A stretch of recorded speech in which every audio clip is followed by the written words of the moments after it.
Yeah. Huh? Boogie like Benson, I'm a who that. I'm a who that. Long as I'm living, I'm a who that. Lose or winning, I'm a who that. Sports Coma, yeah, this is where we do that. Where we do that, where we do that, where we do that, where we do that, where we do that, huh? Boogie like Benson, I'm a who that. I'm a who that. Sports Coma, this is where we do that. Where we do that. Welcome, welcome, welcome. Somebody please better help. Running this thing like elf. I thank God every day I'm not a felt. Go to YouTube live with Big Q and the guys. If you ain't ride or die, the bandwagon get flipped. Been marching in, that was way for the ring. I was yelling out your shame for the championship. Bucking on town, duck down. Falcons, pluck, get shut down. Panthers ain't much touchdown. The vision really belong to us now. So much hate on the Saints, you could probably tell. Ever since Bounty Gate hit the NFL, when things seem fishy and you probably smell the crooked referees on Roger Goodell. Yeah, probably like this and I'm a who that. Every day I'm living, I'm a who that. Lose or winning, I'm a who that. It's the Sports Coma, this is where we do that. Where we do that, where we do that, where we do that, where we do that, where we do that. Boogie like Benson, I'm a who that. It's the Sports Coma, this is where we do that. You're listening to the Sports Coma with Big Q and the guys on the PRO Media Network.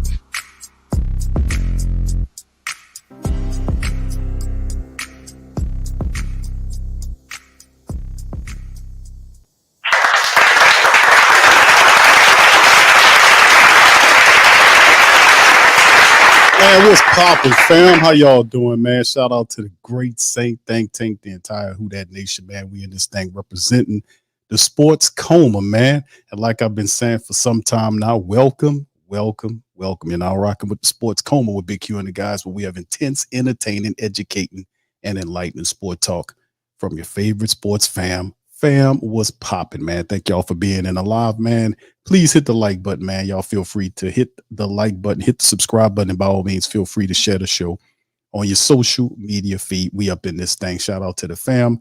This one entitled PFF Grades the Saints. You know, I'm not really big on PFF, man.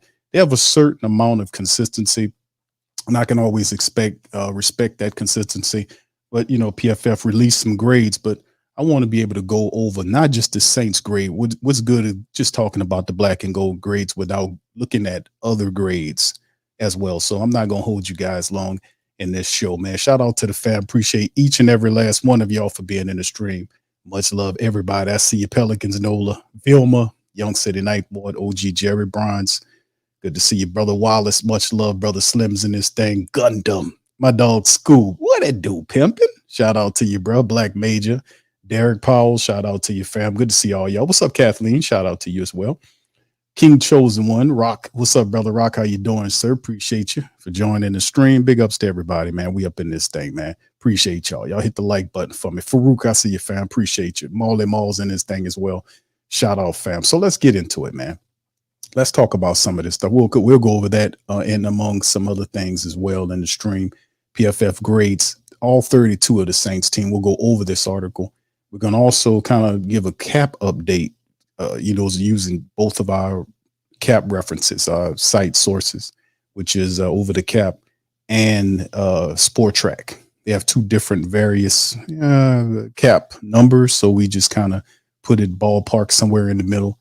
And also we'll react to two live streams. We got Mickey Loomis at the annual meetings, him talking about the Saints and his boss. We don't get to hear too much from Dennis Lucia, who is Mickey's boss. Now we're gonna play both of those because anytime I get Dennis Lucia talking football, I want to be able to kind of put him in front of the family to get him on the archive, on the record. Because I be saying some stuff and be like, Q be like hitting it hard, and I be hitting it hard, and I be telling y'all the truth. And then the Lucia interview, we're gonna go over that. And you can hear from his mouth, like some of the reporters, they know. So we hitting on it. Also, if you're just touching down, there's a poll up. What grade do you give the Saints so far in free agency? And they have 4 options there. Y'all, please feel free to kind of, show your vote in that poll, man. It's popping. It's live in the building. So let's kind of hit the grades, man, and go over the grades in this one. And like I said, preferencing all of the grades. And really, we want to kind of look at New Orleans first. So we'll take a look at the Saints right here. As you can see, these are some of the Saints grades that they've given in the PFF missing. You can see they're showing the release, which is Marcus May. We knew that. We talked about that last year. Extended Tyron 2 years, $13 million. Fullback Xander Horvath 2 years, just under 2. Signed Willie Gay to a 1-year deal. I think it's estimated at $5 million. They released Michael Thomas, signed Nate Peterman. They signed Cedric Wilson Jr. to a 2-year deal. And then, of course, signed Stanley Morgan. They also added Chase Young as well. And this is like just sharp. I think this was done right after that or before that. So they said with a lot of mid-tier specific role linebacker moves, they gave them a B+. Now you add Chase, I'm pretty sure they kind of gave him up to like I still say it's a B+, even if you add Chase to it because he's a splash signing for the Saints. I know we went over that nauseum about his contract and why would the Saints sign a guy that need to have neck surgery? We talked about that. That's a serious thing, by the way, a guy having neck surgery because they usually tie it to your spine, to your back, and that's real problematic. So number one and foremost, I hope that brother's all right, because when you start talking about spine and all that kind of stuff, neck into spine area, all that kind of stuff is real dangerous. So first and foremost, I hope he's all right. He'll be okay. And, you know, football's always second when it comes down to something as pressing as that. But Saints did sign him. Mickey did make mention of that and talked about that in this upcoming show we'll go over. So anyway, let's go over it. So this is the grade B+, and if you add Chase Young into it, I still say it'll be a B+ grade. I think they were being a little generous right here to give the Saints a B+. The re-signings, we know we like Tyrann Mathieu. We know he's a good signing, but outside of Tyrann Mathieu, Chase Young, he has to work through, get healthy after the surgery. Cedric Wilson Jr. is a solid wide receiver, nothing spectacular. He's a veteran of 6 years that had some veteran ability there. He's a big physical guy who's known to break tackles. Our team put up a highlight reel of him, and he did a lot of spectacular things. A very underrated wide receiver Cedric Wilson is, but still not a splash signing. Stanley Morgan is a special teams guy. And of course, you look at Willie Gay, who's the third linebacker, just basically a third linebacker, because we play mostly 2 linebacker looks. So we don't really use Willie Gay unless injury occurs to our starters, God forbid. So even if we go 3 linebackers, I would like to see what that look like, because if you go 3 linebackers, and I know we don't seldomly use that, Willie Gay is a guy that has athleticism to keep up with some people. He can keep up with the tight end. His athleticism will make it very interesting. And, you would think about the Saints using that package. We don't use it that very often anyway, but they say here, with a lot of mid-tier specific role linebackers doing well so far through the first day, and half a free agency is a good value for Gay. Saints get a solid third linebacker to pair with DeMario and Pete Werner. Like I said, it's a 1-year deal. Maybe it's a prove-it deal. You got DeMario getting older. Pete Werner, could he possibly be a guy that you looked down the line to replace a DeMario or having a Pete Werner? Regardless of how you look at it, Willie Gay is an upgrade over Zach Bowen. He's just a better linebacker in terms of that. So anyway, let's look at some of the other grades. And what I'm saying, looking at the other grades, we're looking at some of the grades of our adversaries in the AFC South, in the NFC South. And let's see if we can kind of go to Atlanta and look at what the hell they doing. But we already know what Atlanta's about, and they're doing some stuff, as you can see right here. They gave them a C. They gave him a C. Kirk Cousins, 4 years, 180. They gave him a C. We already knew the moves. I like the Darnell Mooney signing, by the way, 3 years, just under $40 million. Very, very solid signing. Darnell Mooney out of Tulane gives him a good wide receiver to pair there next to Drake London. Like that move. Very sneaky, under the radar move that was as well. And they also added some receiving speed along with to give Kirk Cousins some weapons along the way. So they said Cousins undoubtedly proven he's a top 10 or 15 quarterback in NFL. This is the going rate when a player of that caliber reaches unrestricted free agency. Nonetheless, we just feel like some people are hand waving the fact that he'll be 36, coming off a torn Achilles. That said, his dance moves look good at the NFL War, so clear his recovery is doing well. Mooney avoids the 1-year flyer and gets paid a contract. Reflects the understanding of his lack of production in recent years. Still like it, though. The Bears ranked 32nd in passing yards over the rookie contract, Mooney still separated consistently on field. Now he immediately steps in as the number 2 option. He's a speed option next to Drake London. He gives them a good route running speedster with good hands. He's still a young wide receiver, and he fits into what they're doing. So, I mean, when healthy, he is a force, and it's been proven. He didn't just have 1 year of production. He had multiple years of production. He's a good, solid second option there. So, of course, Kyle Pitts has to stay healthy and everything looking good. So they just give Atlanta a C. So they tough graders. They give a C. The Saints a B+, give Atlanta a C. I'm starting to like these guys more and more every day. All right, so anyway, let's move on to the Carolina Panthers. They get a B- grade from PFF. And you can see some of the signings right there, and all this kind of old stuff. Of course, they eventually did trade Brian Burns to the Giants, I think it was. And they signed a bunch of people to kind of gear up and get ready for free agency. Because if you take a look at what they did in terms of the offensive line was the biggest thing. Like they had Robert Hunt on a 5-year deal over about $100 million, 5 years for a guard. And then Damian Lewis, a 4-year deal at $53 million. So they paid heavy money, $153 million for 5 and 4-year deals for 2 starting guards, Hunt and Lewis, to sit opposite of Corbett, I think is the center. So they spent a lot of money to repair or upgrade the Carolina Panthers interior offensive line, which is pretty commendable because they're going to have to run the ball and they're going to have to protect Bryce Young. They added a few more people like Ashawn Robinson, the big old guy, the big former Alabama defensive lineman. They bring him in there. Josie Jewell, the linebacker that comes over from, I think, the Broncos with Sean Payton last year. They added Deontay Johnson via trade. They sent their cornerback over there for Deontay Johnson, the former Steeler, who will pair with Adam Thielen. Not bad at all, man. That's not bad at all. Dante Johnson's another one of those productive wide receivers that a lot of people know but don't have the big name. But you'll have a speedster guy next to Adam Thielen there, somebody that Bryce Young could work with. So it's going to be interesting to see, how that looks as well. The Saints got a lot of stuff to deal with. And, of course, they had an opportunity to get at Chase Young before the Saints did. They passed on Chase Young. And they signed DJ Wonnum for 2 years at 12.5 and Clavion Chase in that 1 year deal. So because I was like, man, ain't no way they're going to let him out the building unless he doesn't pass the physical or whatever. And they didn't like what they seen from Chase Young. So they said, we'll pass and get these guys. Saints said, nah, we'll work with you, but we'll give you a contract specific according to what they're telling us. All right. So anyway, that's that. And let's move on to what the Tampa Bay Buccaneers got going on as well, because we're kind of keeping that NFC South theme right now. So they're tough graders, man, but they gave Atlanta a C. And I know my dog Lois saying, what in the world, boy? I know he said after seeing that, right? Tampa Bay. All right. You can see what they did. Not much shaking. They gave Baker Mayfield. Listen, the steal of the decade. Last year, 1 year, $4 million. What does he do? Steps in for Tom Brady. And, of course, this is Steve Canellis, who's orchestrating this. He's the offensive coordinator at the time, goes on to Carolina. And he takes Baker Mayfield, and turns him into, Super Baker. They turn him into not Faker Mayfield, but into Baker Mayfield.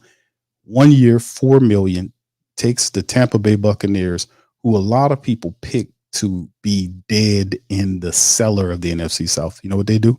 They go into the playoffs and win a playoff series. How about that? So Baker Mayfield earns himself a 3-year deal worth $100 million.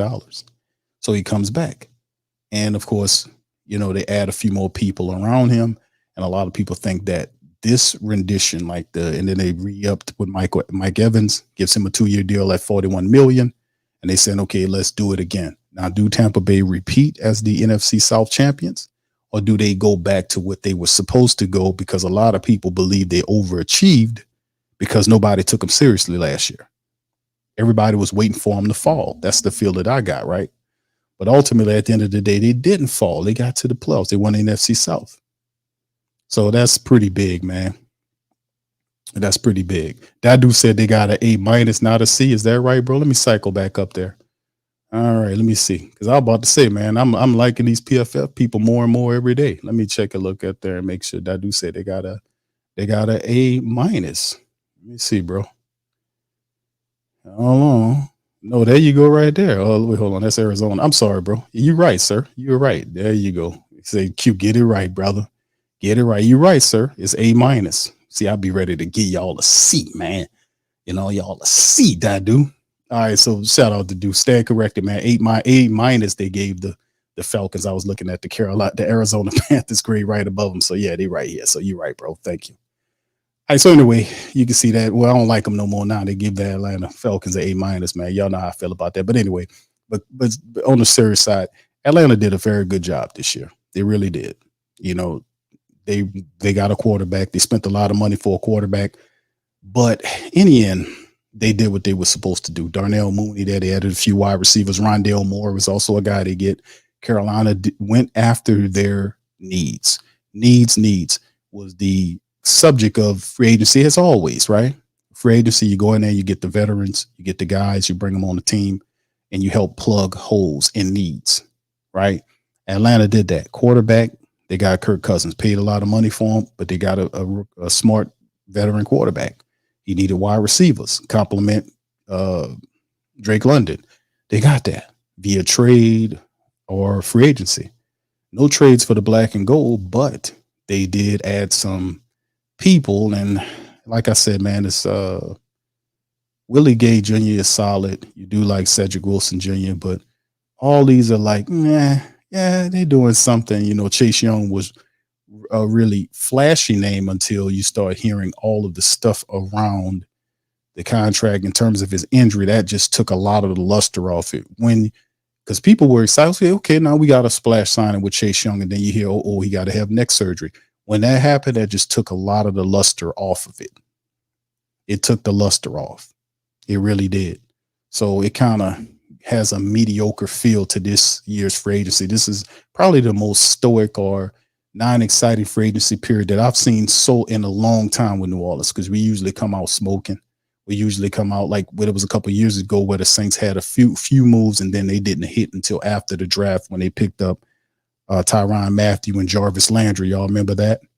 But there was rumors circulating the whole time with Tyrann Mathieu that, okay, he was waiting it out because nobody wanted to give him a deal, but ultimately he was hanging around the city and going to LSU events, and ultimately the Saints was going to, we were hearing that, and bam, they got him. And then Jarvis Landry and him signed right at the same time, or right after each other, I think right around the same time, or the same day. Y'all correct me in the chat.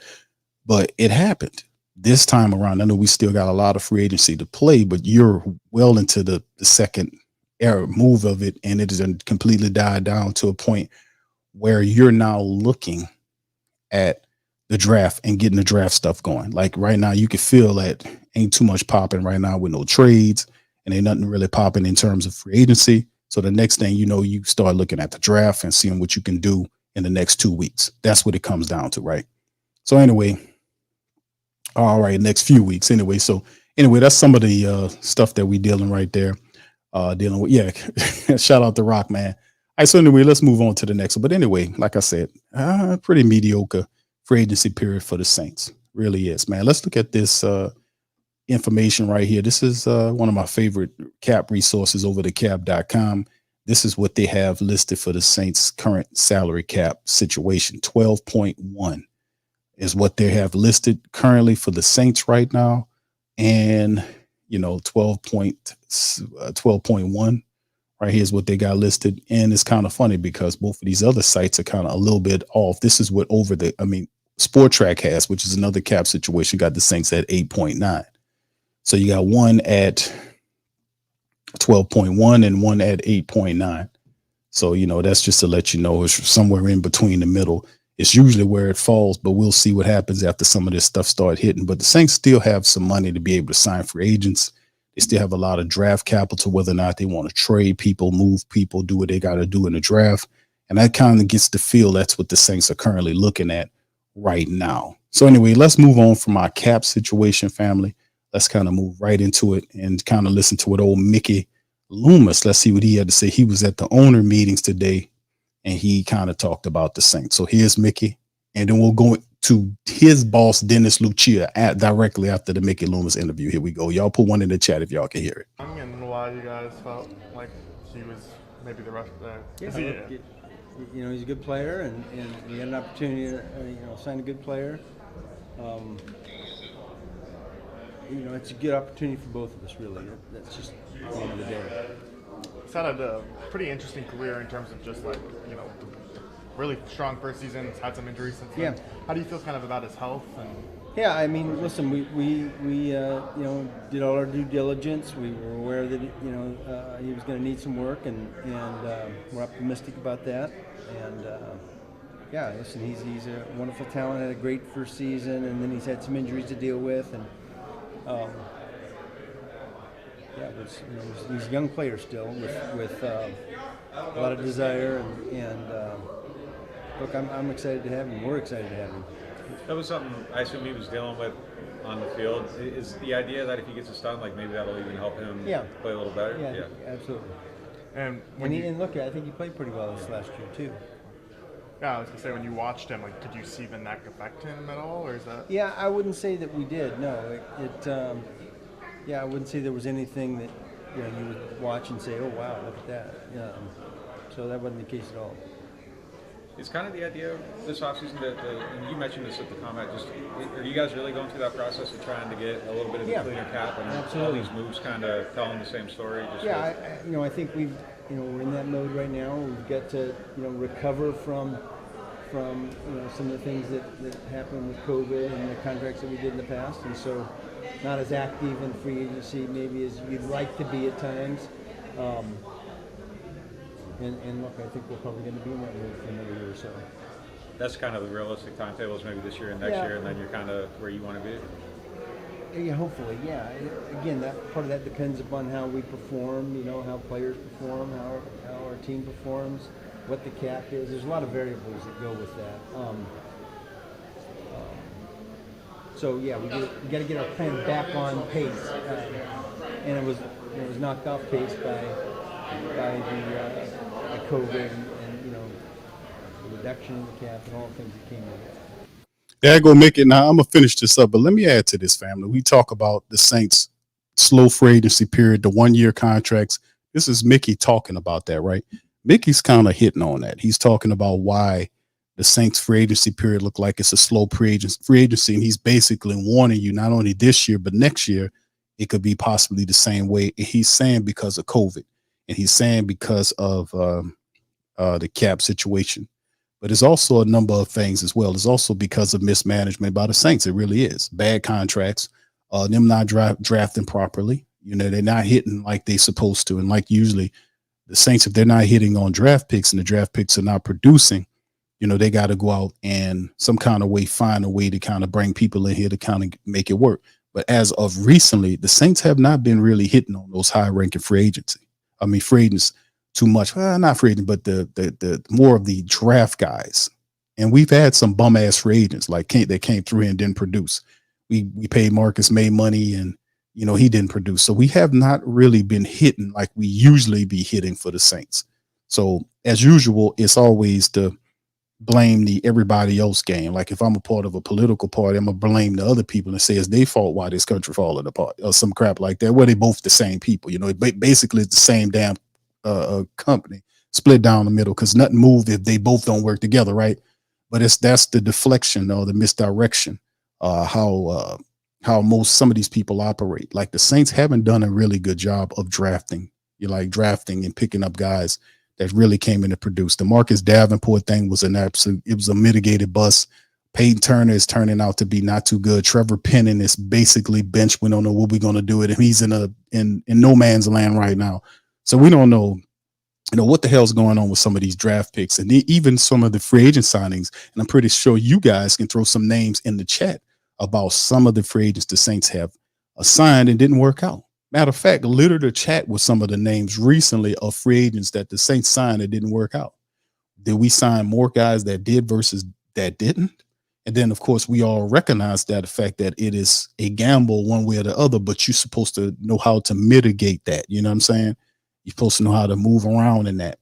But, key caution, the Who Dat Nation, man, this year is going to be a slow free agent spirit. And next year, because a lot of those bad money contracts, all that extra stuff that we had, the dead money and all that, is definitely kind of hurting us right now. And now we can't spend like we want to, which could hurt the team in terms of bringing talent in and how we compete. Like everybody else around you is bringing in some talent. They're not playing. Atlanta's spending heavy. They're bringing in people to compete. They want the NFC South, right? And then the Saints could be under undue change. And really, it's not only the money. The money can't save them no more, right? The talent needs to step up. And we got a core of veterans that are very good that are getting very old. We got Cam is old. He's getting old. We got DeMario, who's productive, but getting old. We got Taysom Hill, who's like in his mid-30s. He's very productive, but he's up in age. He's in his mid-30s, I think 34, 35, something like that for Taysom. But we got older Tyrann Mathieu. We got some of the best players on the team are older players. And it is a gap in space between talent of the people behind our older players. So if you took the older players off the Saints team, could the Saints win? Could they be a above 500 team without their veterans about their solid core of older veterans? The answer is no. There is no answer for DeMario Davis. If you would severely hurt the Saints big time if you remove DeMario Davis off this team. There is no replacement for DeMario Davis. Nobody can replace what he does. So it's really interesting how the Saints, it's going to be interesting to see how they navigate these straits now of having all of the cap issues we had from the past, poorly drafting, and of course free agents that we signed and not hitting. That's a whole nother thing. So look at some of these names that the family are littering the chat with, man. Fleener, that's going back. Spiller, Fleener, Jay, y'all guys going way back, man. That's too far back. We talking about recently, fam. Recent people in the last 2 or 3 years. I know y'all was gonna go back to Kobe Fleener and Fred Thomas, Jason Davis, but fam, we're not talking about that. We talking about recent. Anyway, let's finish with Mickey. Let's see what he has to finish saying. You guys used to approach the off season with your wants and needs list. Yeah. Where are you in that process? Yeah, we're in the middle of it. Yeah, we got the must wants and needs, and we've got some of it taken care of, and there's still free agency still going on. We have an opportunity during this draft to add some players, and then there's always the trade route as well. So we'll leave no stone unturned. How does Chase factor into how you kind of view the pass rushing group as a whole? Yeah, Would you still like to add that? I think that we're kind of excited about that group. We've got a good mix of veterans and young players and guys that we have high expectations for, and what's really exciting is that we have a lot of guys that have high expectations for themselves. So we'll see how that goes. What does the addition of Willie Gay Jr. do to the defense? Yeah, listen, he's a good player. I think he's going to push our guys. He's going to be competing. He's going to have an opportunity to play a lot of downs for us, and particularly with Zach Bond moving on to another team. We had a need there, and so we've got a group of guys that we like, led by DeMario, and so I would say that was a good addition. And how important was it to get contract renegotiations done with guys like DeMario? Yeah, they're important because A, of our cap situation, and B, because we're trying to manage all this together. It allows us to keep our group together, allows us to manage our way out of the cap situation and remain competitive, and so all of it's connected. The crazy thing about it is, and y'all family, hit the like button for the families in here. Y'all hit the like button for me. What's interesting is, oh boy, when kicking the can goes wrong. When kicking the can see, we watch all of those years, right, of the kicking the can philosophy and the Saints management of the cap. Now we're watching the back end of it because it's get ready. I've been telling family members this over the past year, especially this off season, is the Saints right now are currently about to go into, they're already in a dark period. I don't know I'm not trying to disparage the Saints or put your outlook down on the black and gold. The black and gold right now are in a dark period. We have not made the playoffs in 3 years. We haven't been competitive in some time in the last 3 years. We're not competitive enough to win a game, an extra game, to get 10 games to get to the playoffs, even though we know the playoffs are on the line. So right now, the Saints are in football purgatory. I mean, this is not up for debate or dispute. 3 9-playoff years. You barely scraping 500. You can't seem to get 10 wins. 10 wins would usually get you in the playoffs door. We can't seem to get it. We're picking up these guys. We got a quarterback that's $150 million who don't look like $150 million worth of quarterback. That's another thing that hits on the cap. Then you can't survive without keep on renegotiating contracts, because that's how the Saints are currently stockpiling their team. This is currently orchestrated by the man on the screen. So it's kind of kicking him in the Saints in the butt as they move forward. Now, that's why he's saying now, hey, listen, I'm cautioning y'all that we're not going to be able to be as active in free agency as we've been in the last several years or so. And next year is probably going to be the same thing, because he's looking at the numbers and realizing, damn, how are we going to do this? Eventually, we have older players that had to renegotiate contract, and now they have the Saints. If you look at the cap situation, there are players that have non-playable years that the Saints will have to pay for over the next several years once they finish playing for you, and they're retired. You still going to have to pay those people. That impacts everything that you got going on forward. And plus, on top of that, the Saints are not bringing in talent that's good enough to replace even the older veterans on the team. There's like I said, it's a gap. It's a talent gap between a DeMario and anybody else. No disrespect to Pete Werner, but he's not on DeMario Davis level. Is he halfway there? I wouldn't even say he's halfway there. I mean, he just played a full season of football for the Saints the first time last year.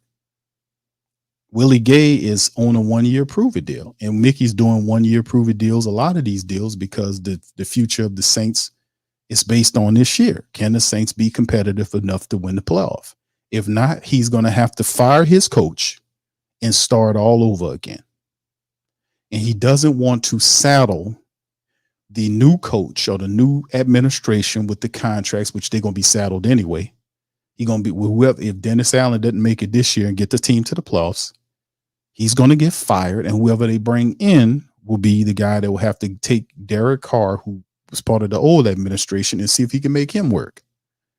So it's a very interesting dynamic the Saints have going on right now. Like I said, the Saints are in football purgatory right now. They are 3 straight 9 playoff seasons. Will it break this year? You need talent to win. The Saints do have a lot of talent, but you're in a competition with NFC South teams as well as the NFC and the AFC, period. And if you watch how a team like Philadelphia, who is, I ain't going to say their heads and shoulders above the Saints, but man, you might as well say it the way they act.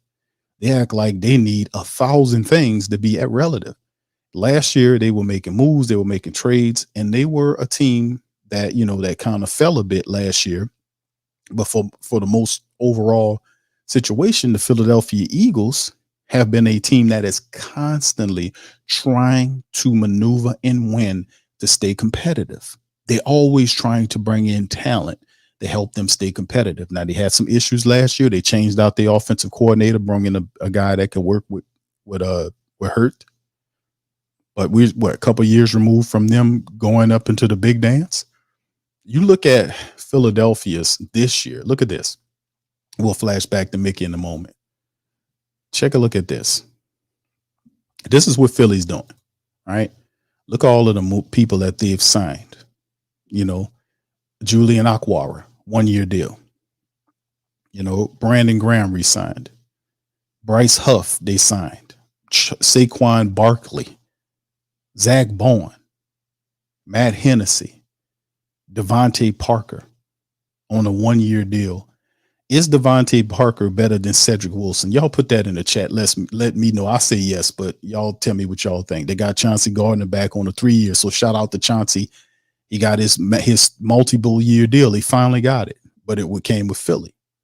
And they also signed Devin White, the former Tampa Bay Buccaneer guy and then acquired Kenny Pickett, the former starting quarterback from the Pittsburgh Steelers, as their quarterback. That's what it looks like. And then, of course, Hassan Reddick is under, they're considering trading him, so they're going to get something for him. And there's trade rumors that Atlanta is looking, with Hassan Reddick. That's a whole nother thing. But this is what Philadelphia is doing to remain or to be more competitive against a team like the Saints. Now you can see this is what you do. And then they get really active in the draft as well. So like I'm saying, we can tell the difference between a team that is attempting to try to build themselves up, and you're competing with this as an organization. You're competing with stuff like this. So it's very. About that, or so let's get back to Mickey. Here we or go. when you talk about like cleaning the cap, like Tyron's deal, for instance, adding on that extra year but kind of lowering the salary. Yeah. Is that kind of maybe? Well, it's all part of it. All these things are. They're not independent of each other. They're all connected. It's a big puzzle. And that's what makes it complicated. Any one of these individual deals are not complicated, but piecing it all together and having it planned out for a period of time, 2 and 3 years out, that's what gets complicated. Is going the pay cut route something you guys feel like you were able to do more a little this year? The what route? The pay cut route? Yeah, I wouldn't say that's. It's just like, again, I don't know how to answer that because it's all so connected. What are some of the things you guys liked about Peterman? Yeah, I think number one is that his comfort level with Derek. He had some experience in the system, and so there was a lot of synergies there. And then Chinoco, I believe, he worked with him too. Is there Yeah. stuff that just like he brings to that meeting room that are valuable? Yes, there's some connections there. Yeah. Is that signing also kind of maybe related to see where Jake is at, just in terms of whether he can seize that backup job? Yeah, I don't think they're connected. We're excited about Jake. Excited about what he did for us his first year and going forward. So. Do you feel like he is maybe ready to step into that backup role? Yeah, we're gonna find out, aren't we? Yeah. So, look, you need more than one quarterback, right?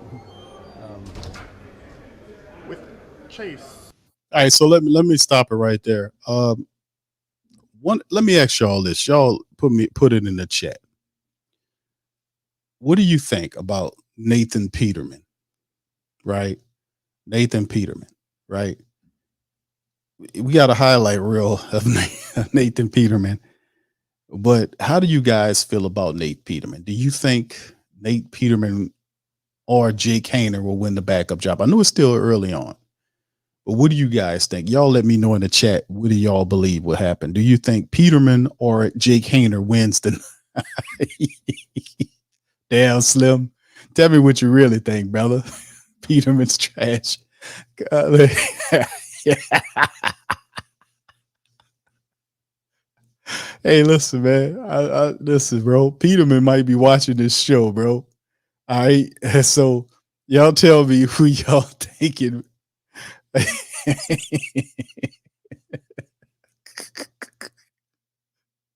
All right. Okay. Let me ask another question. All right.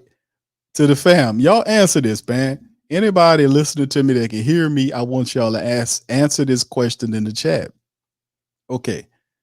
Do you think that Nate Peterman is getting a lot of dislike because he's following Jameis Winston out and Jameis is popular? Now be honest, man. All right. I said Peterman, bro. Jay Bello says his name is Peter. I said no, it's not Peteman, it's Peterman, right? I'm saying it right. Isn't it Nate Peterman? Yeah, it's Nate Peterman. It's not Peteman. It's Peterman, it's Peterman. But I'm saying, okay, so let me just say this. The question to the entire Who Dat Nation in the chat is Nate Peterman getting dislike because he's following Jameis Winston out the door? Okay, is that what's going on? Y'all feel me in the chat. Y'all let me know what was going on there. Y'all tell me. All right, Okay, Darwin says no reason for Saints to take a QB at any point. Okay, Scoop says no Q. He simply isn't good. Okay. All right. Thank you. Thank you, Scoop. All right. All right. All right. Nah is spoiled. I think it's to spoil Derek Carr. Okay. Thank you, Gundam. Charlie says Peterman had 5 interceptions in one half. Okay.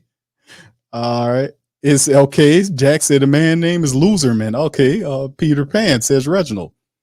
Okay. Okay, that's why he sucks. Okay, Jay. Y'all not helping, man. So I'm saying I'm serious about this one. I want y'all to answer this question. Is it the fact that Peterman is getting disliked from the Who Dat Nation because he's followed? It's got to be Jameis to a degree because of the way the Saints handled Jameis Winston. A lot of people wanted Jameis to be around. So is it because I know the guy's not very good, but I'm saying, is it a little bit of that because of the Jameis situation? That's what I'm trying to ask the family members. So y'all just let me know in the chat. All right, let's go back to Mickey. Killing the man. How do you guys feel about his knee? I mean, that was also the major thing. Felt fine about it. Yep. We did, like I said, we did our due diligence on all the physical aspects, and we feel good about it. You guys also moved on from Michael Thomas, or that came to an end? We'll see where that ends up. I'm not sure how much you have to do with this, but how are Super Bowl preparations going, or would that be? I have nothing to do with that. That'd be bad for Dennis. That'd be good for Dennis. Yeah. But look, listen, I love the Super Bowl, and this is independent of me being with the Saints. I love the Super Bowl when it's in New Orleans. Loved it before I got here. I think we're the perfect city for the Super Bowl, and for up to me, it'd be in New Orleans every 2 or 3 years. And I think that if it were up to a lot of people, that would be the case. Could you expand on what you meant by we'll see where that ends up with Thomas? Yeah, no. What I said is what I said. Okay. Oh, I guess it's like, is that door still open for you guys, or is that? Again, I've already said I'm going to comment on that, so I don't want any more comments. Mickey, what do you think about the league trying the competition passing the rule on the hip drop? Yeah, look, I think it was necessary. We understand the play and understand how devastating it can be in terms of injury, and so I understand it. Understand why we need to get it out of the game. I know Riz has been doing a lot of work on the kickoff. Yeah, role. he sure has. Yeah. How would that change things if that gets passed? Like, does that change anything with how you Well, build special teams? Yeah, it's a good question, and I think that's part of the equation here is and we don't have all the answers to that because we haven't seen it. We haven't really seen it in our league yet. So, how does that change the makeup of your roster? I don't think it's going to be real significant, but it'll be there'll be some tweaks. And look, we support that change. I think we need to do something to get the kickoff back in the game, and I think this is a viable solution. We'll see if it gets voted in or not, but I think the kickoff's one of the most exciting plays in our game. And so when you're down to only getting 20% of the kickoff return, we need to do something. All right, so that's enough of Mickey, man. The biggest take that I got from the Mickey Loomis owner meetings 2024 is basically like he gave some good insight about and just kept it real on the aspect of a lot of people are looking for the Saints to be more active in free agency. They haven't. He kind of said the situation about trying to watch what happened during the COVID, and that was 2019, bro. What was it? 2019, family? Wasn't that 2019? Y'all, I mean, it's them years getting beyond us now. But he was saying that, and nothing to do with the mismanagement on their end. It's never their fault. But we know, honestly speaking, that the Saints have done this to themselves. We have. We not drafting correctly, not signing productive enough free agency, and not being able to pick up people that bridges the gaps between our starters and some of the reserves. Like, especially if you're in a situation where you have older veteran guys that you were blessed to have that you simply did not take the time to, like, okay, we're fortunate to have a Demario Davis. Let me tell you something. before Demario Davis became a New Orleans Saint, they were playing, and I said this many times, they were playing musical chairs at the middle linebacker position. They really were. Just go back and research all the middle linebackers we had before Demario Davis came here. Guys could not stay healthy in the position, and Demario came and just simply solidified everything for years. It happened with Drew Brees. The Saints have, and I've been critical of them because you were fortunate enough to have a quarterback that played as long as Drew Brees had. A lot of people don't have that. And a lot of times you have to be able to position yourself. You understand when the guy gets in his late 30s, it's time for you to have a suitable guy in place to be able to step in. So Drew goes into retirement. The young guy steps in after being under Drew for 2 or 3 years, takes the job and ascends. Saints failed on that measure. They was trying to get Drew. They signed Drew to play in his late 30s into his 40s, and he couldn't do it. And anybody could see that he couldn't do it anymore. But they were still trying to ride the Drew Brees train, which had long passed. He could not take you to that next step. He barely could get out of harm's way. We seen that. They didn't see that because they were so encapsulated in making money. That's what it's all about. They don't want to disturb the money train. Now they're forced to because it's not the same. That's right, Scoob. James Laurinaitis. Yeah, there was a bunch of Stephon Anthony. Yeah, there was a ton of them, fam. There's a lot of people. James Laurinaitis was an absolute. That was a train wreck. Because he was good with the Rams, and he came here. The Saints got him on the back end of his career. He couldn't do anything. He got hurt, and it was awful. But we had Demario Davis, and even though they got Pete Werner there, and they credited him for getting Pete Werner, Pete just got his first non-injured season. Just not the years prior, he was So when you're fortunate enough to get a guy like a Demario Davis, sometimes it might not be a draft pick, might be a guy that's on a rival team that's still young that can step in and do their thing, like Devin White, who went to the Eagles. That could be a guy that still young enough to step in. And he could be a Demario, because we didn't draft Demario Davis. We signed Demario Davis after he played with other teams and he came in. Could have been the same thing with a Devin White type. You see what I'm saying? Because it's not we don't get caught up in the draft. You have to get young veterans and bring them in that fit what you're doing. And Devin White could have been one of those dudes. You see? So like I'm saying, there's different ways how things could be created, but the Saints have not done a good job over those two things consistently over the last several years. And it's really telling. Now the money has to slow down. And that what's going to happen is if you can't get the most out of the guys that you sign and you drafted, you're going to fall woefully behind. And then, like I said, if the Saints don't achieve playoffs this year, Dennis Allen is done. It's over with. And truth be told, like that, the Who Dat Nation is such a strong and passionate family base that we every year we put all our energy into it. But I'm just letting people know what I'm seeing, and I'm just reporting what I'm telling you is that you're in purgatory right now. You're in the football purgatory. Haven't seen the playoffs in 3 years. You seeing it? We don't know how it is right now because all that stuff's still on paper. But let me tell you something, man. The way your rivals are loading up for their spaces and their places, and you got an offensive, one of your biggest need in my estimation is the offensive line, and you bring some guy on there who showed some starter capability, but you don't know what he's going to bring.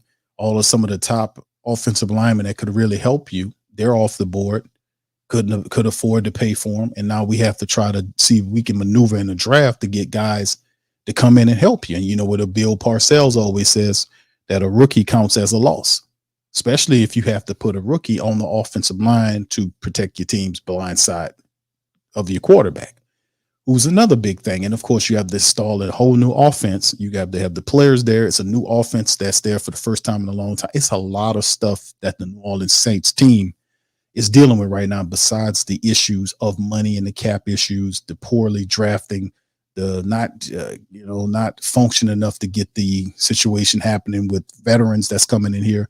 And now the cap stuff starting to slow down. Oh boy, it's not looking good. But then again, we'll see how it all shifts when it gets to it. So let's move on to Dennis Allen's. I mean, not Dennis Allen, but this is Dennis Allen's boss, but this is the top dude before you get to Gail. Before you get to see Gail, you got to see this gentleman right here. This is Dennis Lucia. He doesn't say too much about football often, but when he does, we like to listen. So let's hear what he had to say about the Saints and where they headed. Here we go. Now, football-wise, I know you don't do all the football. Y'all put one in the chat if y'all can hear this. This offseason with the additions made. Definitely heading the right direction. Real excited with coaching staff. Real excited, with the opportunities we have in draft. I mean, again, this is Mickey's, question more so than my question. But I know he's excited. I know, speaking of Dennis, he's really excited about the direction of the team and where we're headed. And we'll see where we go. But we're feeling confident. As a front office and someone that's obviously involved in the finances, how much do you guys focus on like the salary cap and having a clean cap and not having to maybe restructure so many contracts? Well, I mean, I think it's obviously that stuff's important, but the reality of it is, since I've been here, there's never been an opportunity that we haven't been able to take advantage of from a finance standpoint. So, there's ways to work around the cap or ways to manage the cap, and Mickey has always been able to do that along with Todd Harley. And they do an outstanding job. So, they're going to take advantage of every opportunity that's out there. Take advantage of every opportunity for us to win the Super Bowl. I mean, that's ultimately what we're trying to accomplish. That's what they're trying to accomplish. And so, yes, there's things in fans and media talk about cleanup and where you are over the cap. But again, we've luckily through Mr. Benson and certainly through Mrs. Benson, they and she has given us the resources to build a good team, and that's what we will continue to do and do it within the parameters of the cap and again take advantage of every opportunity we can. Everyone wants to win, and with the playoffs not being through. Does she ever express frustration at all, or how is she kind of as like an owner? Well, I think sometimes we forget that this league, the leagues, but particularly this league, is really focused on parity. And it's very difficult to be in the Super Bowl every year now. All right, you saying y'all can't hear him, fam? I mean, some people can hear him, some people can't. Let me see if I can run it back right here. Y'all put it. I don't know why some people can't hear. Y'all can hear. Y'all put one in the chat if y'all can hear. I know it's kind of low, man. I'm trying to turn it up right now, but y'all put one in the chat if y'all can hear, man. I'm gonna try to replay him to see if what's going on. All right. Okay. Myron says he can't hear him.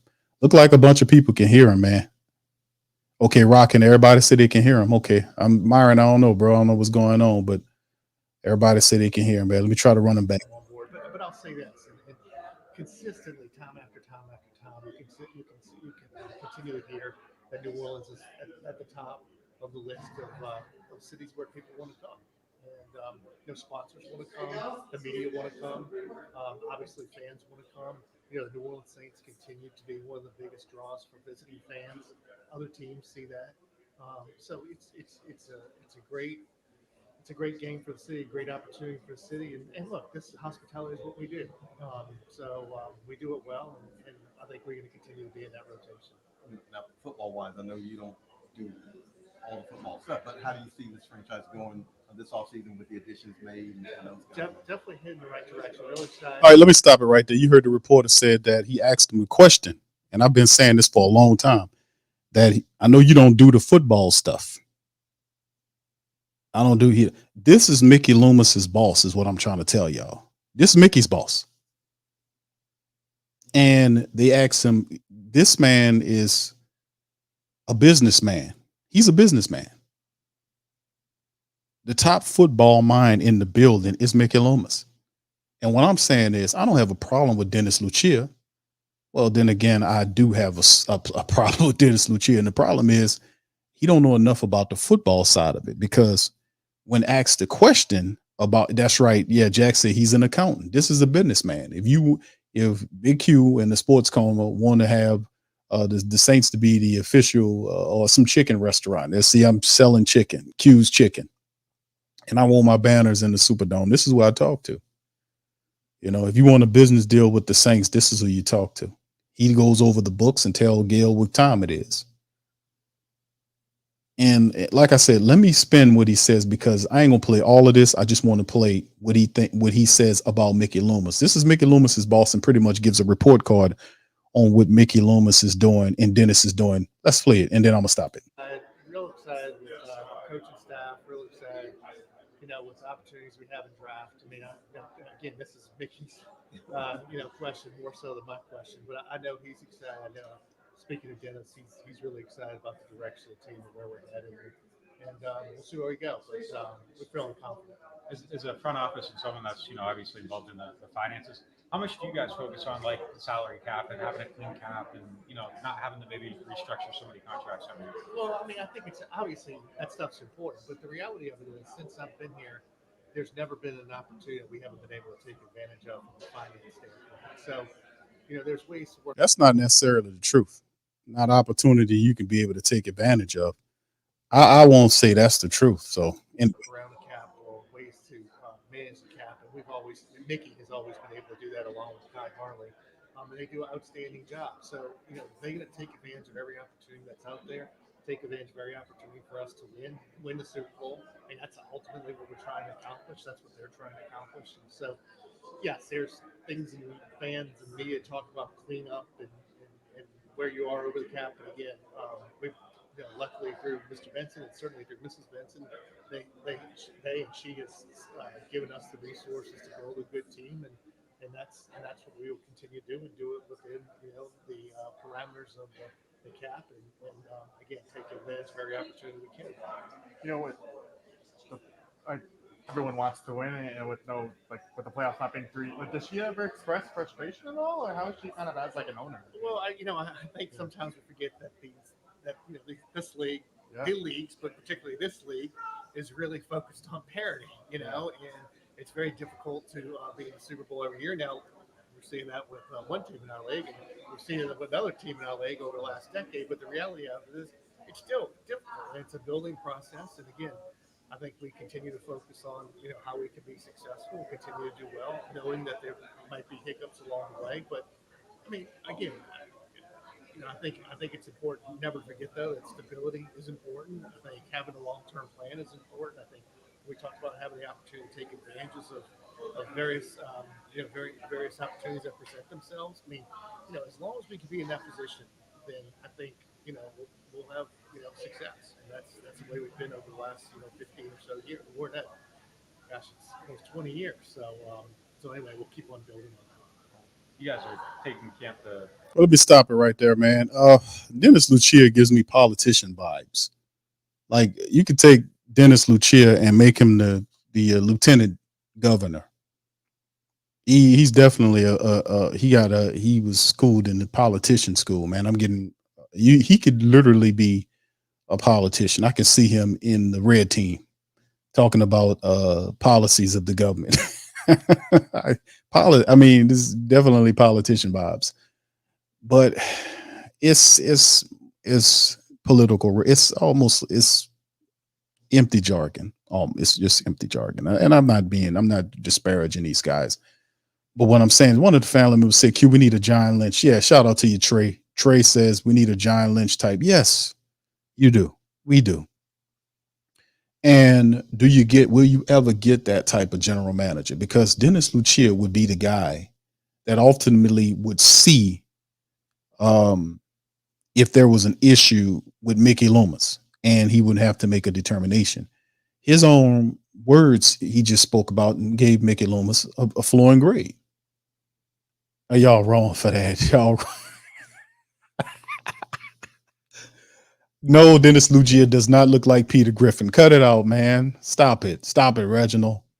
Cut it out, brother. That is not Peter Griffin, man. That guy way too smart to be Peter Griffin. But anyway, you're wrong for that, brother. You're wrong. All right. But the thing I realize about this whole situation is, man, listen.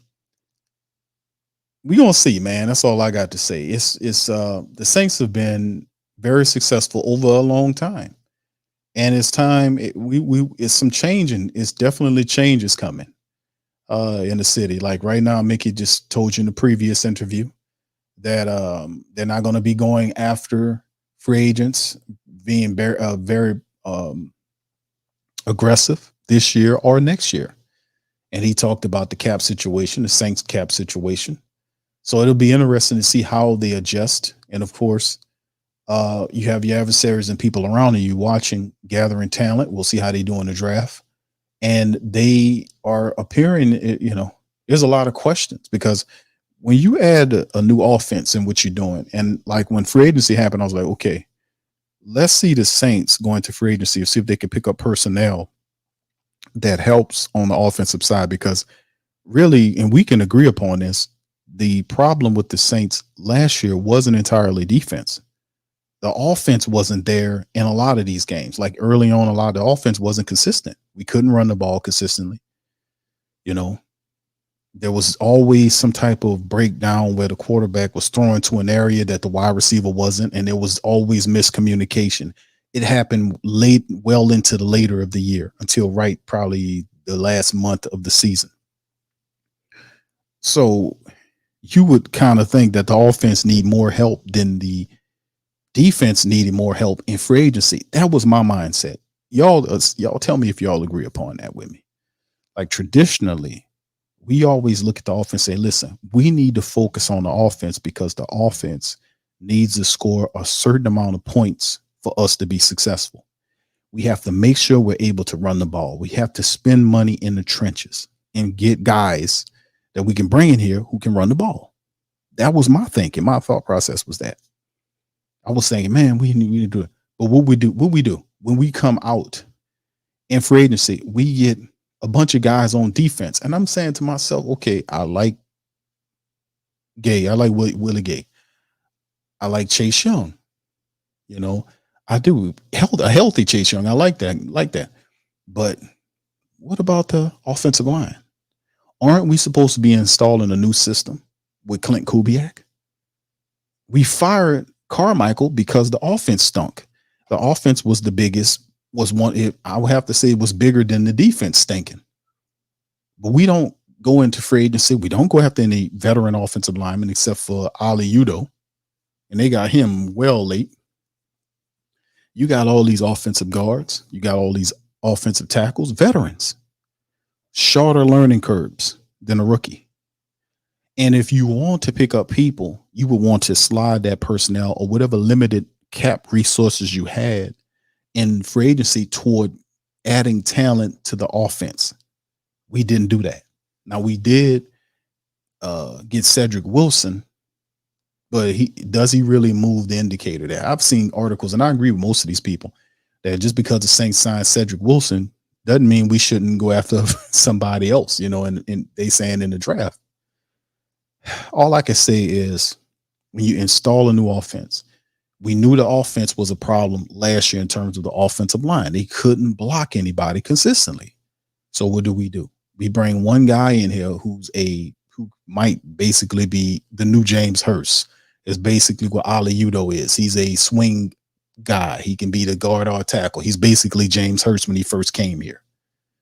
But you need starters. You need a guy at the left tackle position. We don't have a starting left tackle currently. And free agency is, well into it. And a lot of the top guys and even some of the second guys underneath them are gone. And we just like, oh, we're going to be fine. We got it going on. No, you don't. We need to focus offensively speaking. Now, we added Cedric Wilson. We added the kid, Stanley Morgan Jr., who's a special teams guy.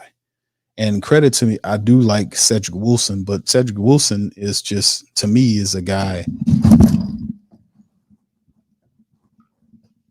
All right, sorry, fam. Hold on here. I had an issue with this. Give me just a second.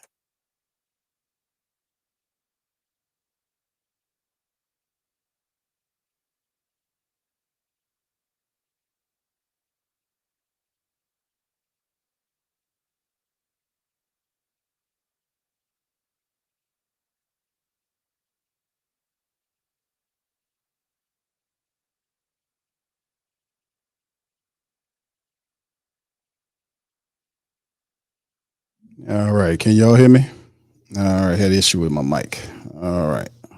I can hear y'all now. All right. So anyway, like I was saying, fam, I got this damn mic holder right here. All right. So anyway, like I was saying, it don't look right to me. A lot of the stuff that I was seeing in terms of the offensive line, it's just, You got all this stuff going on offensively, and it appeared that the Saints are going to address this stuff when it gets to the draft. I don't know what to think about that.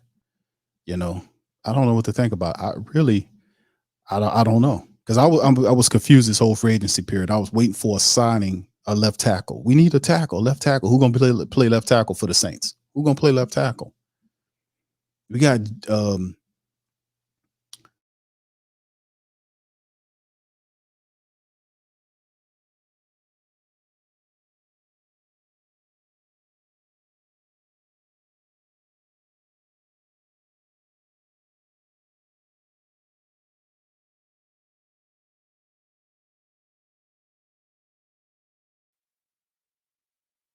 yeah. All right, so here we go, fam. Sorry about that. But yeah, I don't know what we having with this whole situation with the free agency. So like I said, a lot of people gave the Saints a B here. A lot of fam, like, I'm gonna bounce back to the poll question. Like, what grade do you give the Saints so far in free agency? People, 3% gave them an A, 32% of the voters gave them a B, and 42% of the people gave them a C, and 23% says need improvement. So a lot of people are basically giving them the C grade, says, you barely pass. Here goes a C, a D barely pass, but C, here's a C for the Saints grade. And they kind of explain that today. But like I said, the biggest stuff that I was focusing on was the offensive line stuff. Our line is still bum. It's still incomplete. I don't feel comfortable with Ryan Ramczyk going into the new year. I don't feel comfortable with the left tackle or the left guard. James Hurst restructured his contract, took a pay cut because James Hurst is deteriorating. So is James Hurst going to battle Ali Udo for the left guard position? Is that what we're going to do? What about Penning? What happens with Penning? So a lot of it, I guess, the Saints are going to focus on in the draft. I see about getting assets that way. So I thought veterans first, but it is what it is. All right.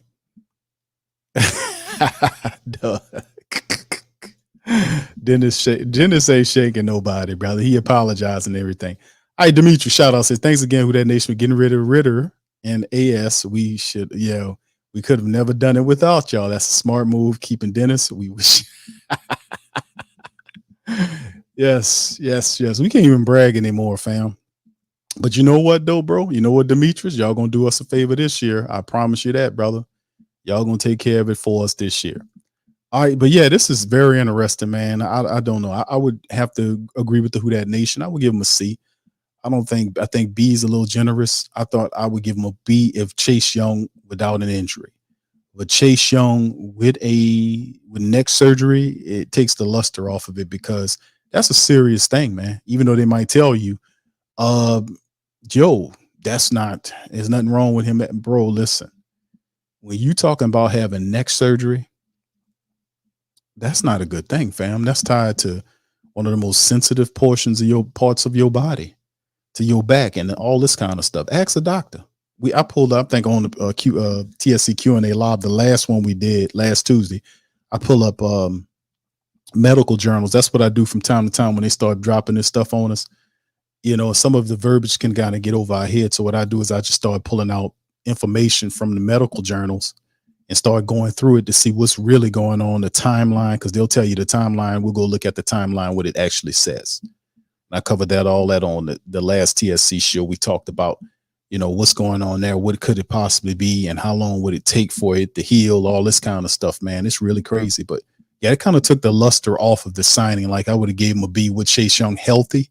With an unhealthy Chase Young with a neck issue, and they saying he should be ready for the season, I kind of slide him down to a C. Healthy Chase, B. Unhealthy Chase, C. Bottom line. All right, y'all throw a few questions in the chat, man. I'm getting ready to get up out of here. All right, Scoop says, where's Mickey Loomis? He says, where's the Mickey Loomis who traded Graham for Unger? I trusted that Loomis. Didn't see the vision, but sure appreciated the result. That Mickey Loomis, the reason why you ain't seen that Mickey Loomis, brother Scoob, is simple. Because Sean Payton was involved with that.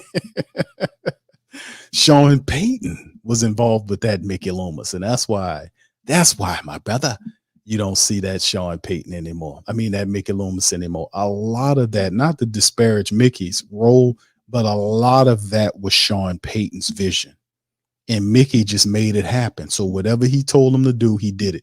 It's like having a world-class painter that's working for you, and you having them working, painting houses for you. And you just say, hey, man, we going to take this and put it like this and then move that over there. And then you going to do this. And he do everything you say to perfection. And then, he'd be like, yeah, that's Mickey Loomis. That's Mickey Loomis. But Mickey Loomis is only as good as his head coach. Think about what I just said. Mickey Loomis is only as good as his head coach. Only as good as his head coach. Think about what I'm saying. Think about that. He's only as good as his head coach. Because he's not telling the head coach, hey, listen, hold on, guy, listen, I see what you're doing there, but we can do a lot better if you would take this and put this over here, and we'll do this. And it ain't like the guy can say, you know what, Mickey, shut up. This is my team. Get your ass out of here. He can't tell Mickey that's his boss. But Mickey is going to do whatever the head coach tells him to do. He's not going to step ahead of the coach and tell him such and such, such and such. Now, with Dennis Allen in this year here, you can see how the Saints are setting it up with certain contracts expire after a year, like they signed a 1-year deal, because the future of this current administration and what the Saints are looking like is hinging on Dennis Allen and how this team is going to do this year. And it's still yet to be determined. So that's why he's only as good as his head coach. If he has Sean Payton, you see he was just doing magnificent stuff. But with Dennis Allen, not so magnificent. He's only as good as his head coach. He will not overstep the head coach. Remember that. That's his role. He never oversteps the coach. Never. All right, Darwin says, Q, do you think we go OT with the 14th pick? I would say, bro, you should go 14th with the pick, because they'll have somebody there. Not all of those guys. They got like 1, 2, 3, like 4 or 5. It's like 5 really top rated guys now. Tyler Guyton is a guy they think is a first rounder, but they thinking Guyton from Oklahoma might be a guy that slides like, toward the back end of the first round. But they have like 4 really top 15 guys that should go inside the top 15. You're thinking Joe Alt, which probably goes number 1. Fashanu from Penn State, he's going to go in the top 5 or 6. Then you got guys like J.C. Latham. What's the other guy that Fashanu from Penn State? Fuaga. Talise Fuaga from Oregon State. He's another guy. So there's a ton of really good tackles there. Some of those guys haven't played the left tackle position, but they're guys that you anticipate that can make the jump. You see? So yeah, there are guys there. A smart pick would be that, because to me, that's your biggest need you're currently facing. Now, if you'd have did that in free agency, when got a veteran to occupy that position to protect Derek Carr's blind side, then you can kind of slide wherever you wanted to go with the pick. Now, listen, of course, there is, some, I guess you could say, what is it? I guess some different, changes, for lack of better words here. Now, say, for instance, a guy like your tight end from Georgia, Bowers. If Bowers is there, and I doubt he'll be there, I don't think Bowers is inside the top. He leaves the top 10. I think Bowers is gone, because the word is out. He's very good. So if Bowers is there at 14, you got to take him, because he's a force. And you not only can use him as a tight end, but you can use him all around the field. You could use, he has all type of application, and he would be a really solid player to have in your offense, along with Taysom, along with Chris Olave, Rashid Shaheed, and others. But if he's gone, and then you have a guy like the ones I just mentioned, a Fashanu or a Talise Fuaga or a J.C. Latham, those guys there, man, you take those guys, because, you can be able to kind of fill in. But then another question is, where's Trevor Penning in this? You can't just throw Penning away unless they decide to trade him. Where is Trevor Penning in this whole matrix? You know what I'm saying? That he can't just be disappeared. He ain't like a 5th or 6th round guy. He's a 1st round draft pick. He has to reemerge and play somewhere. You got to use him somewhere. So is there thinking about, hey, let's go back to Trevor Penning? I don't know, fam. But what I'm saying is he has to make his presence somewhere, because we just took a tackle who was supposed to play blindside. He failed. And now we can't use Ryan Ramczyk. And the key to it is move Ramczyk to left tackle. But they won't do that because Ram has a knee issue and they don't want to expose him over there because he'll get exposed. So what do? So like, it's crazy, man. It's crazy how what kind of situation. But yeah, 14th pick should be an offensive tackle, to be honest with you. Reginald says, what if he can't play, Big Q? We screwed. That's a big problem, brother. That's what it comes down. That is the game, man. What's up, Ramsey? How you doing, sir? Go ahead and disparage it. Go ahead and disparage it. All right, I will, Jack, just because Jack said so. Brother Slim, how you doing, sir? Says, do you see the Saints trading up to the top 10 in the draft? No, I don't see that, brother. I don't see them going up to the top 10. Who you think they're going to get, bro? It's a bunch of players I like during the 1st round. A lot of them. I don't know who would the Saints be going after with the top 10 pick. Who would they be that much in love with? Would you think they'll go up and get? I don't see them moving up to go and get a top 10 pick. I don't see who would they be in that much in love, or who they feel like, man, if we just got this guy, this one person, this player, this will complete our offense. I don't know. Unless they fall in love with maybe an offensive lineman they like, or maybe how about Bowers? If they like Bowers that much to go and get him, I don't know. I would have to say no to that, my brother. I don't. And then it's still early on, but I haven't got any impressions period about the Saints in love with any particular player at this time. They kind of seeing who, I guess they're going to do a whoever fall to them approach. What's up, Crusher? What's up, my boy? How you doing, sir? He says, all of our staff, we heavily influenced by Peyton. One could say Mickey Loomis has lost part of his identity without Peyton. I got you, brother. Thank you, man. Yeah, indeed, bro. They was together for a long time, working together. And when Sean Payton left, that's the very positive part of his game, because Mickey Loomis and Sean Payton was a awesome duo. Because Sean Payton said, give me this, and Mickey Loomis says, okay, Sean, I got it, man. I'll go get it. I'll make it happen. And that's what happened. Now he doesn't have that, and Dennis Allen doesn't have nearly the same vision. Jack says they need to pick best available because we shoot ourselves. All right, thank you, Jack. Quaveda says they will trade up using one of those 5th round picks to get back. I agree with this. I agree with that, bro. They got what, 4, 5, 4. It's just crazy saying it, but they have 4 5th round picks. I can definitely see them trading a couple of those picks to get up into the 4th round. I can definitely see that. Reginald says draft full of tackles, offensive defense should get one. Indeed, bro. What's up? Myron says kick him inside to guard. Okay. Which side though? Which guard? The left guard position? I mean, right guard is Cesar Ruiz. So you would have him competing.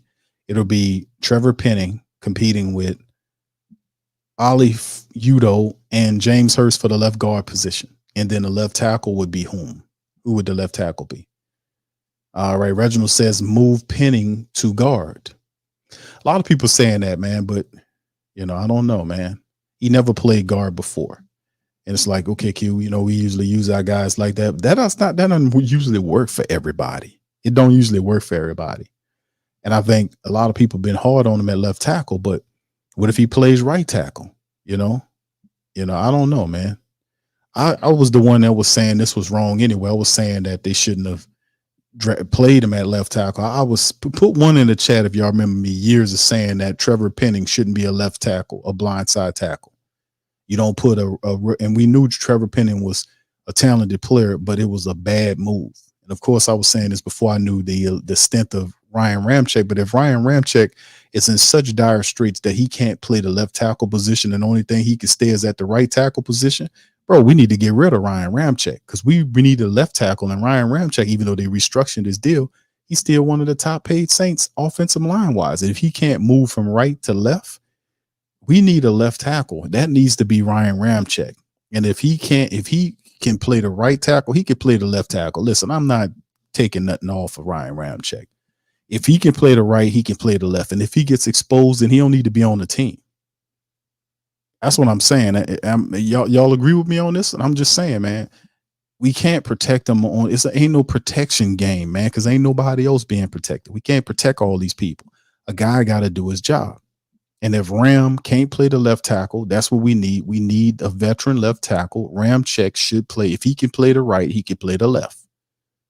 And Penning, a young player with a lot of upside, they got more time in the game, that's going to be able to play in the NFL a little longer than Ram. He would have to, I would say he should have been right tackle. That's how it should have been. They trying to protect Ramczyk by leaving him at the right tackle position.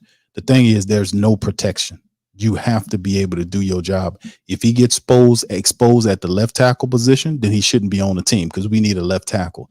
The Saints then already allowed free agency some of the best offensive linemen that were available, the tackles that were available in free agency, to pass them. They allowed them to be assigned by other people. Now, what do we do now? Go after another offensive lineman rookie when you got a Ram on your side playing on the right? And man, no, we're going to make Ram do his job. What's up, Chantel? She says, hey, Q, how do you like your backup QB? I like Jake Haener just fine. You know, he's a cool dude, look like the dude, you know, on the movies. But if you talk about Peterman, man, it ain't too much to talk about with Nathan Peterman. I don't think I see, you know, we had created a highlight reel of some of his throws, and he don't look bad on the highlight reels. A lot of people are looking at Peterman with the interceptions in the half, but it's not like one of them things where we really excited about. We know the Saints signed Nathan Peterman because of his connections to Dennis Allen. It's the Raider connection. That's why he's here. That's why a lot of people kind of highlighting it, because there were other quarterbacks that I think probably were a little bit more competent or capable than a Nathan Peterman. And the reason why he's a Saint is because of the Saints and Raider ties. That's Dennis Allen. It's the Dennis Allen. You know, because when I found, like, why would they take this guy? What's up with this? And then I said, went and looked at his statistics and who played for, and I say he was with the Raiders, not realizing that he was Derek Carr's backup quarterback, and that's why he's here. You see? So a lot of people kind of called it, man. He looked at it, you know. Jack says it's a deep draft with all these QBs going early. Something nice is going to fall to 14. Indeed, bro. A lot of quarterback starved teams up top there. You know, Chicago's going with Williams from USC. You know, New England, who's second? Washington. You know, Washington going to take a quarterback. They traded their guy, so they're going to take one. New England's going to take a quarterback, even though they're trying to say they want to trade out, to trade down, and all this kind of nonsense to see what it's like. But, you know, ultimately they're going to take a quarterback. So that's some of the top players right there going. And then when it gets to Arizona, I think is at 4, they'll take a wide receiver, probably Marvin Harrison's son. And then it goes from there. But yeah, they have a lot of quarterback starved teams in the top, 10 picks. So yeah, you're absolutely right on that. You're going to see some slippage, as they say. All right, Myron also says draft one of the tackles in a draft. He said, seems like the direction the team wants to go for the position. Yes, it's cheap. It's cheaper to do that than sign somebody, you know. Reginald says, yes, you did say, yeah, I've been saying that because it wasn't hard to tell, fam. Penning don't have quick reflexes. He can't handle fast pass rushes. He built to play inside. I don't know, bro. Remember we talked about that. Last year, he has the athleticism and the temperament.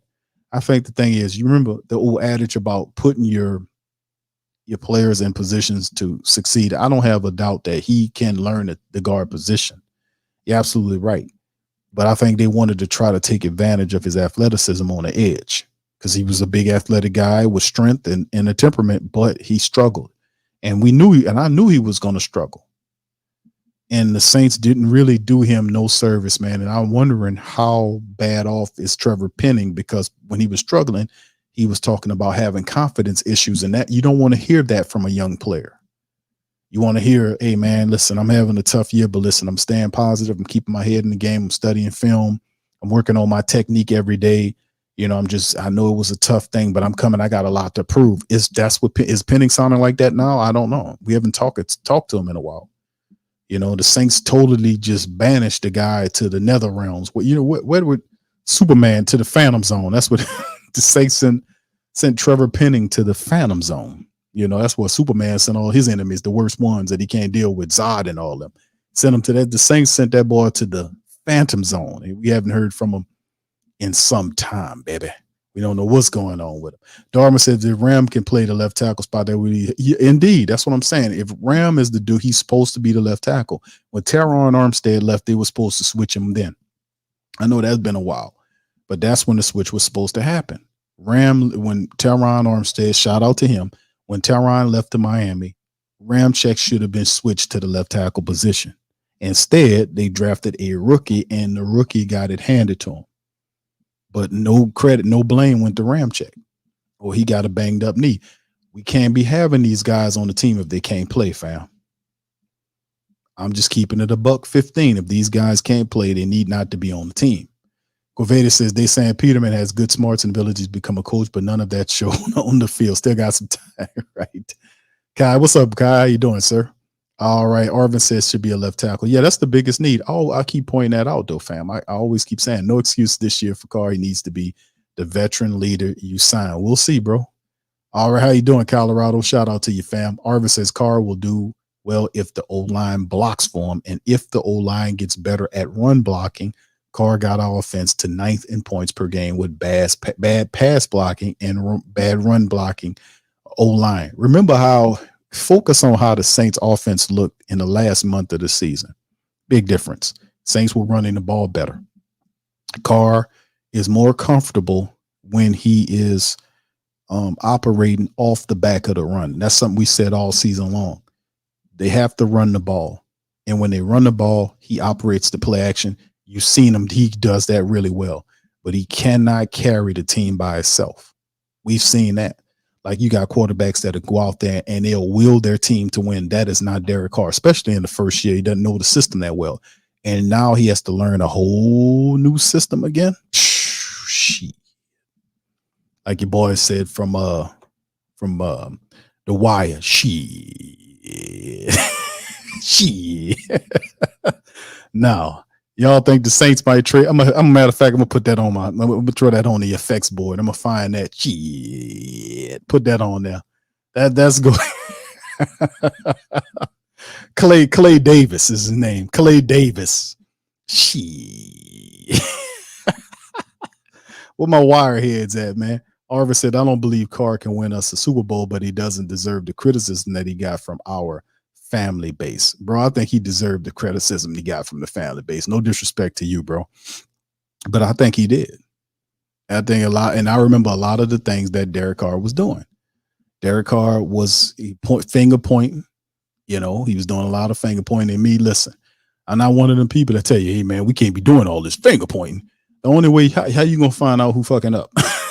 I mean, excuse me. How you going to figure out who's screwing up? How you go find that out? How you go find it out, baby? Baby, I ain't doing it. Baby, how we going to find it out? How we going to do it if we don't find out who the culprit is? You see what I'm saying? You say, oh, finger pointing is bad. No. Only the person that's screwing up don't want the finger pointing to happen. Because the person that's handling their business, they don't care if you finger point or not.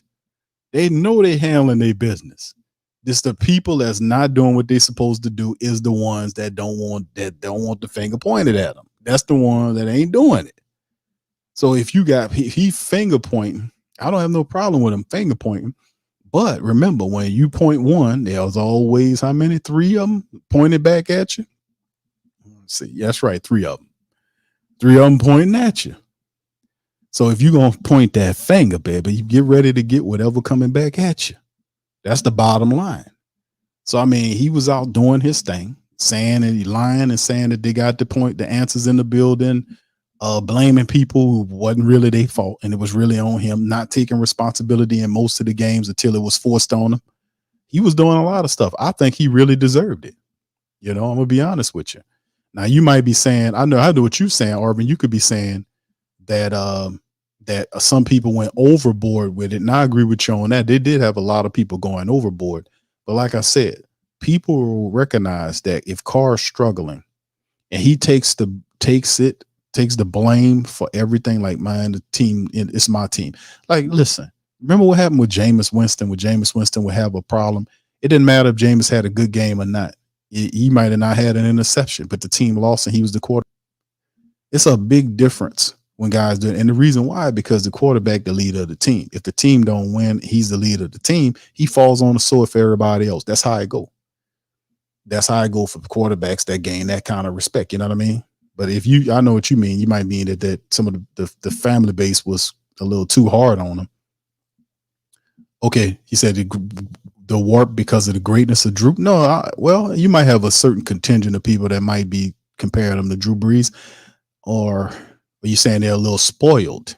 Expect the QB position, but I still want the Super Bowl. Carr can't win us the Super Bowl. I mean, he could in the right environment. I mean, anything possible. They might have a small contingent of people that might be warped because of Drew Brees, of how Drew played the game. I can't, say that you're not true about that, bro. He said, I did see Gar go through his reads a little bit at the end of the year. I did see his head move left to right. Yeah, he got better at the end of the year. That's true. Yeah, that's true. But yeah, there might be a small contingent of people that's super hard on Derek Carr. They don't like Carr. That could be a small contingent of people that could be mad at Carr or comparing him to Drew Brees. I would caution people not to do that because Carr is not even close to that. Drew Brees had an attention to detail that's unmatched, probably to like a Tom Brady, to like greats, like people that really like they're the first people in the building and the last people to leave the building. Like they go in there and figure it out. They don't leave most nights until they figure it out. They dedicated to the game. Like Drew Brees used to do, he would go to practice with nobody in there. And he would be on the field by himself in the practice facility, going through an entire game in his head.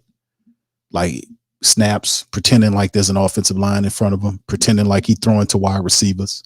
He would literally visualize entire games. That type of level of determination and dedication is unmatched, unrivaled. That's what makes Drew Brees a great because of that. Derek Carr, not no disrespect to him, but he doesn't exhibit none of that stuff. He doesn't exhibit that, and very few people do. So, but you got to remember, when you step in a building and you following a great like Drew Brees, you're whatever you came from. And I'm pretty sure Derek Carr, I think he was the top stat. He took down all the stats in Raider history, if I'm not mistaken. He was like the Raiders' top guy coming in here. Like he was there for his years or his 10 years, 9 years, whatever it was. And I think he took down their touchdowns, their passing rate. I want to say he was like the Raiders' top statistical leader when he left from over there. So he became like a Raider semi-legend, you know what I'm saying, to them.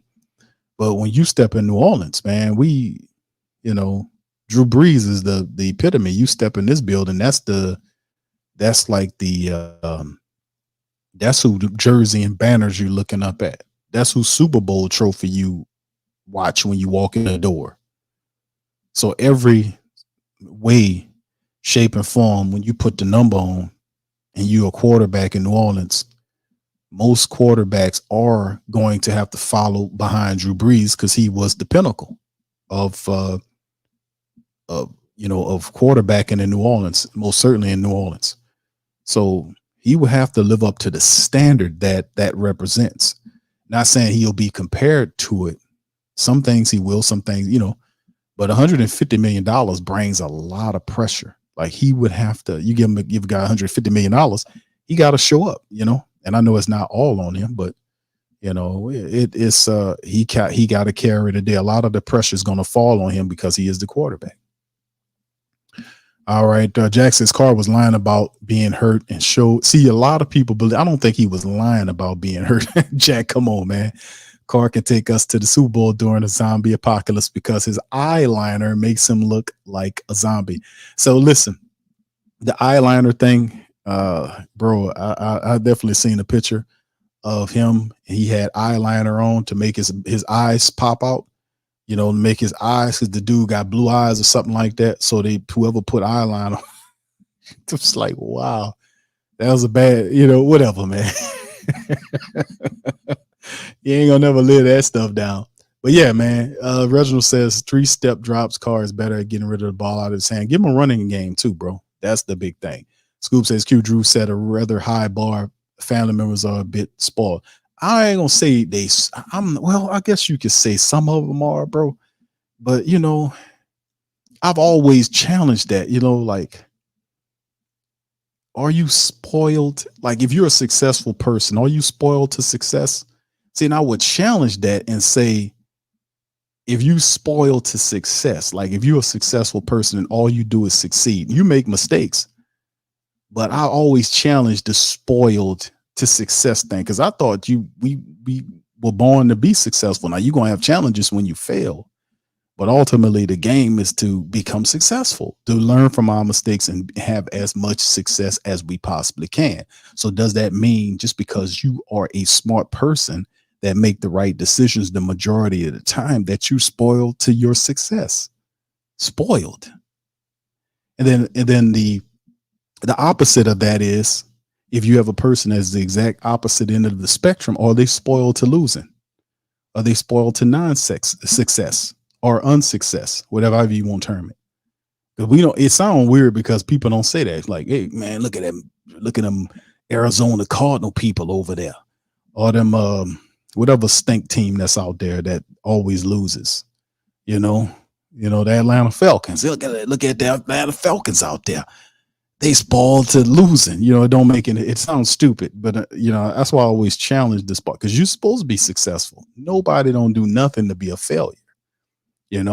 All you have to do to fail is nothing. But the game is to be successful, to learn from your mistakes and to be successful, to keep moving forward. So I don't know. I always challenge that. All right.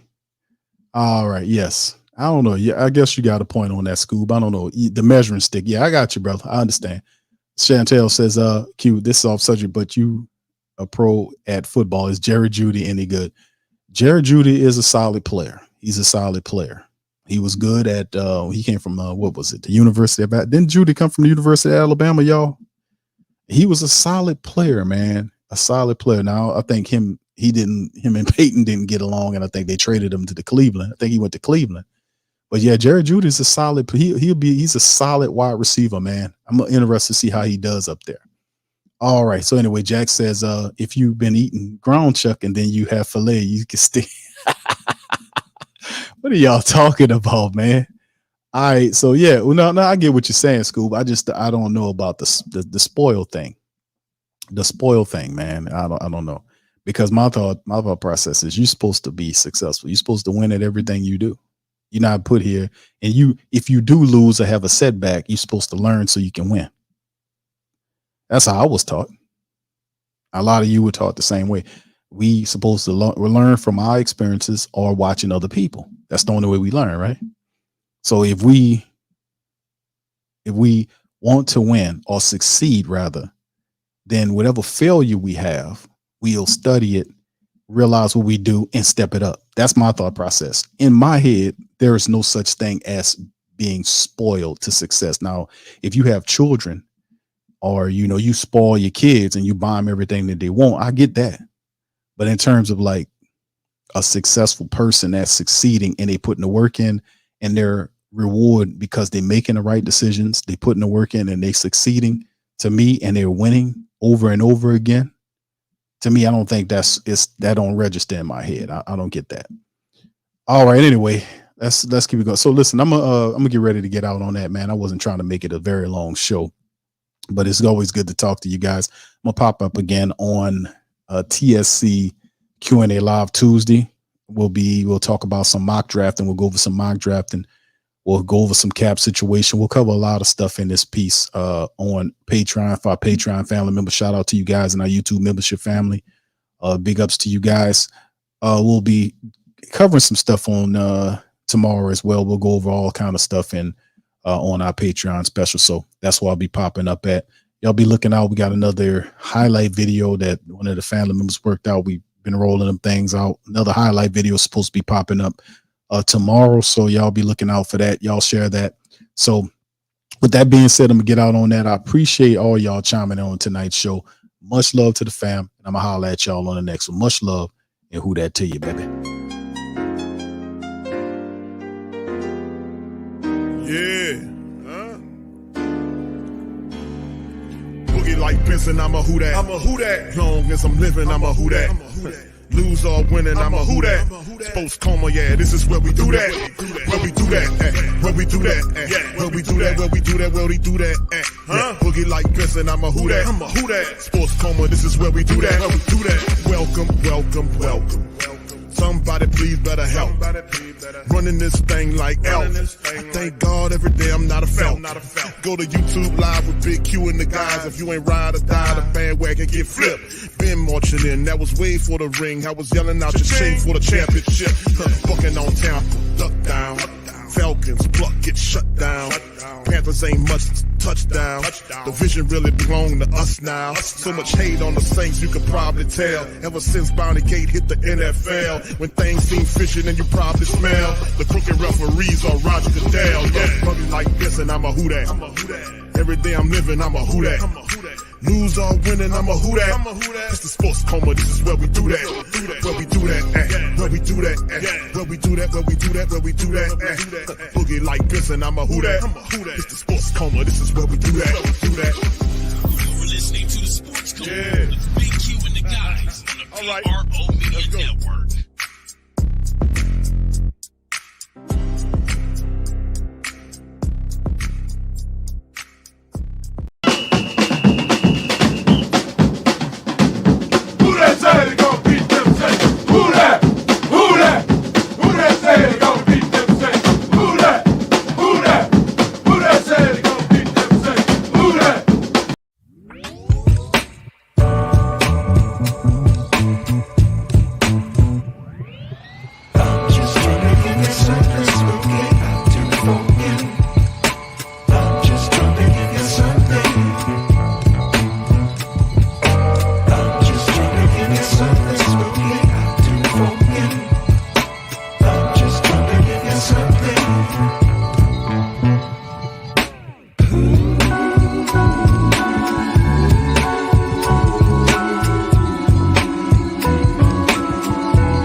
WhoThatDaily.com. That's right, WhoThatDaily.com. Your one-stop shop for everything New Orleans Saints, New Orleans Pelicans, LSU Tigers, even the top flight boxing news. So if you're a Who That and you're looking for a place to stay up on your team, WhoThatDaily.com is your site. The WhoThatDaily.com for the sport Who That in all of us.